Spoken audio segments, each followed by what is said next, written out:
If you're a first-time dad and you're worried about the transition from going back to work after paternity leave, then watch this video because I have some helpful advice for you. The number one and best piece of advice that I can give you is to wake up an hour before you are used to getting up. So if you usually have work at 9 and you wake up at 7:30, start getting up at 6:30 now. And this may suck at first and it may take some getting used to, but trust me, it is very worth it. The worst part about going to work is missing your little family. So if you get up and just take a shower and you're scurrying at the house every day, you don't have time to spend with them before you go to work. And it makes the rest of the day you're just missing them and wishing that you were home. So that extra hour gives you the opportunity to hang out with your little family that was just created. And also, like, if the trash needs to be taken out or there's some dishes in the sink, go ahead and knock those out so mom doesn't have to worry about it while you're gone. Next up is leave the bullshit at work. If you had a shitty day at work, I'm not saying that you can't come home and talk to your partner about it. But don't come in and just trauma dump and be a negative energy. Because as hard and long of a day as you had, even, I don't care if you worked in the sun, I guarantee you it doesn't equal to the day that she has. And I was a stay-at-home dad for a couple weeks. Stay-at-home working dad at that. And trust me, it's not as easy as you think. Next is going to be stay hydrated, especially if you work in the sun. You're already getting less sleep than your body is used to probably.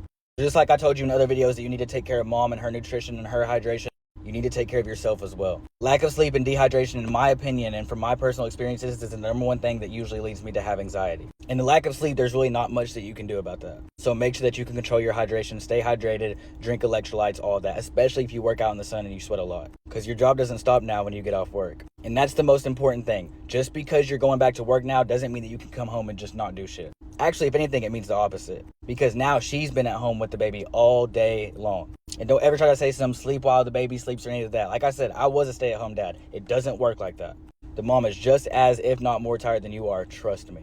When you get home, make sure that you sanitize, or if you can, probably try to take a shower before you hold your baby. You don't want to bring all them germs and nasty stuff from work and bring it and, touch your baby. Especially if your baby's still less than, a month or two old. But yeah, after you get cleaned up and everything, make sure that you're taking care of the diapers. Make sure that, you're washing bottles, feeding, doing all the things. Because I know it's still work at the end of the day, but still you're getting a break. You're getting to go outside. You're getting human interaction. Something that if the mom is a stay-at-home mom, she's not getting. And that can take a toll on people. Another thing, if there's an errand that needs to be run, like go down to the store and get some milk, ask your partner if she wants to do that. If she doesn't, then cool, go get the milk.